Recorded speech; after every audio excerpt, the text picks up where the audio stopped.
not have a future with Zelensky. Zelensky is dependent upon us. Do you guys get what you're saying? You're just saying that a sovereign country. Yes, I do. Besides the blasphemy word, which maybe I shouldn't have used, I know exactly what I was saying. It's time for Ukraine to start building to become and stop part of Russia again. Nobody's making it part of Russia. You're telling them you can't be part of NATO. You're telling them you don't get your territory back. No, because that was agreed upon decades ago. And every decade they move closer and closer to Russia, NATO has. And the Crimea and everything else is a response to NATO. Russia. NATO encroaching on them. They are an independent country who believes so. And I'm not pro-Russia at all. Really? But it doesn't sound like that. Don't give me that. Yo, she's accusing the Judge Janine, of being a Russian puppet too. This is the leftist method again. Oh man, Jessica Tarlov having a huge meltdown over the fact that now Donald J. Trump has canceled all funding to Ukraine because he feels that there is no way to peace until we get that announcement from Zelensky. He is welcome back in the White House, and that is making leftists like Jessica Tarlov lose their minds, specifically here on Fox News, where she is just having a crazy meltdown, ladies and gentlemen. So make sure to smash the like button. Let me know where you guys are watching from. This segment is absolutely crazy. Buckle up. Let me know also, what side of the aisle do you fall on? Should we support Ukraine? Should we keep funding them? Or is Trump in the right for kicking out Zelensky? And that's why all the leftists feel that Trump is leading us to World War III, when his whole message is to stop World War III. Take a listen. He's a pacifist, hates war. He may hate it from a sober perspective that it's such a waste, or he may be emotional about it. Who knows? He hates war. So he's right on Ukraine. He's right on DOJ. He's right on the border. So if you're right on all those things, what do you argue about? The methods. You know, the border's already changed for the better. We know that. It feels different, but it's what he did was so mean. Then you look at DOJ. The American public's behind DOJ, but he's so mean the way he's doing it. Then you talk about Ukraine. Did you see what he did to Zelensky? Doesn't matter. He's right. He's right. So you can argue about how he's doing it and that it's so harsh and unbecoming. It doesn't matter because he's right about the solution. So you can quibble all you want. We have a new president. He's got a pulse. He doesn't need a life alert. Zelensky just found out that maybe he should wear a suit next time. Those are tiny little things, tiny little things. The big deal is when you're right on the issues, sometimes you got to be harsh. In all those areas, he's the adult in the room, which is exactly what we voted for. You're looking at something like this. But I do think that it's important to consider the fact that this quote unquote peace deal that he's offering means that Zelensky essentially cedes his country to Russia. And no one has explained what the sudden change in the last couple of weeks and the way that Donald Trump is talking about Ukraine and Zelensky is spurred by. He didn't used to call Zelensky a dictator. He didn't used to say that his people hated him. He didn't used to say he had a 4% approval rating. He didn't used to say any of the total blasphemy that he's been throwing out there in the last few weeks. Elon. Did she just say blasphemy? Whoa. Is he a holy one that we shouldn't be talking bad about?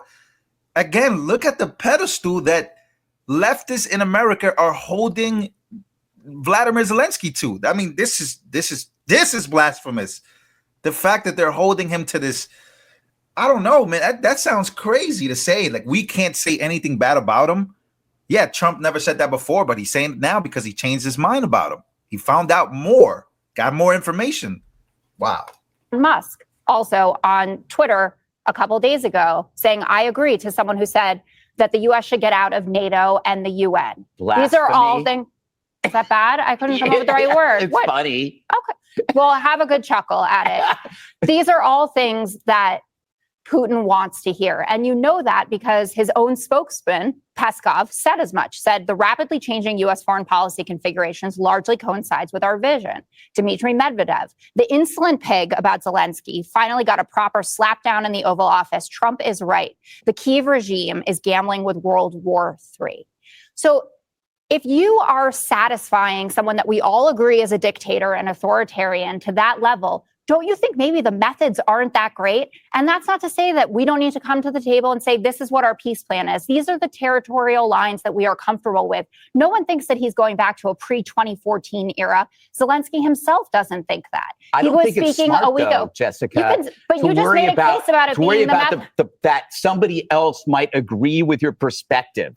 If that's what you believe, if Trump believes, Putin doesn't want this war. Zelensky doesn't want this war. Trump doesn't want. So they're all in agreement. But they're not in agreement because this actually has to come down to the brass tacks of how that country gets split up. And who holds the cards? No. I get it. Zelensky. Big man, I get it.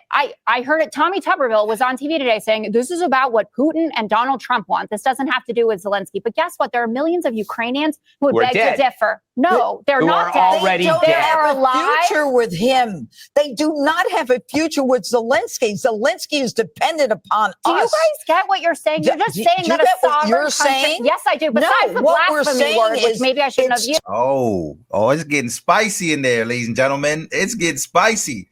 It all started with her speaking about how Ukrainians feel. Again, this is the leftist method. It's not working on Americans. Not have a future with Zelensky. Zelensky is dependent upon us. Do you guys get what you're saying? You're just saying that a sovereign country. Yes, I do. Besides the blasphemy word, which maybe I shouldn't have used. I know exactly what I was saying. It's time for Ukraine to start building to become and stop part the of Russia again. Nobody's making it part of Russia.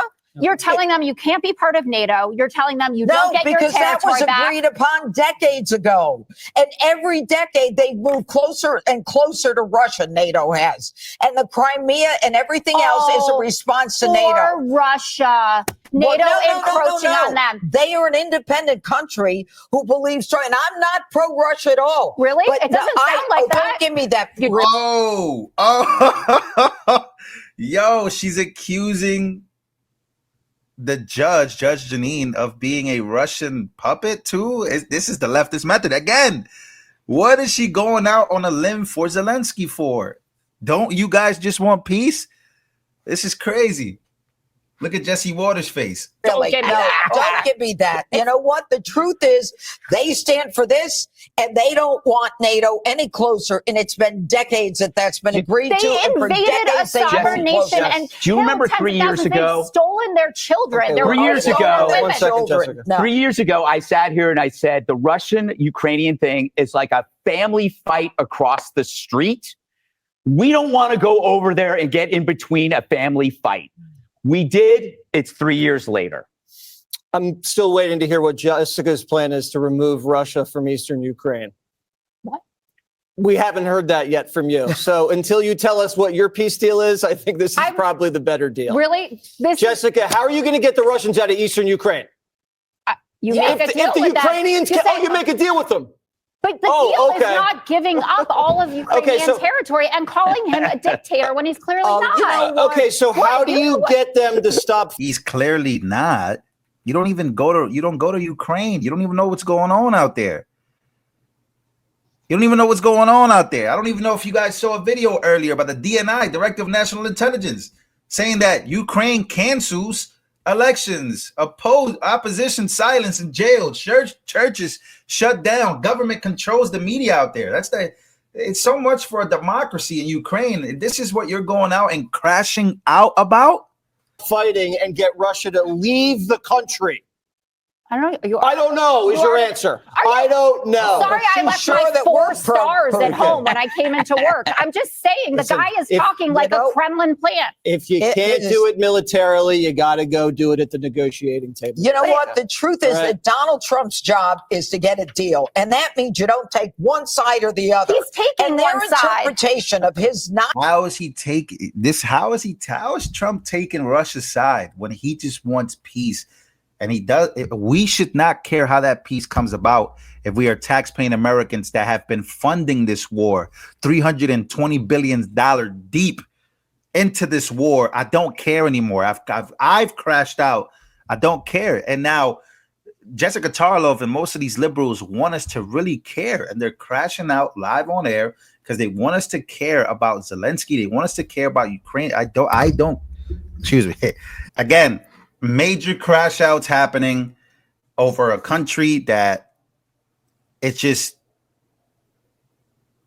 they're not really about free speech. let's be honest here. Again, Donald Trump came out earlier and said this is the worst statement that could have been made by Zelensky, and America will not put up with it any much longer. What was the statement? Well, the statement was that Ukraine Zelensky says the end of the war with Russia is very, very far away. That caused the markets in the United States of America to crash because of the uncertainty of how long this war will continue. Prices rocketing because of this douche. This douche right here is causing things to go up. And again, Trump halting military aid, because what's the point of giving more military aid, more tax-paying dollars to this guy who is extremely ungrateful? But again, let me know your guys' comments down below. Let me know how you guys feel about this crash out from Jessica Tarlov, losing her mind over Zelensky and another country. This is what mostly all these Democrats are doing. They're losing their minds, causing havoc on set because they're not getting their way. And again, you guys really want to keep funding it? Are you guys this scared of a guy that you don't even talk to? We don't talk to Putin.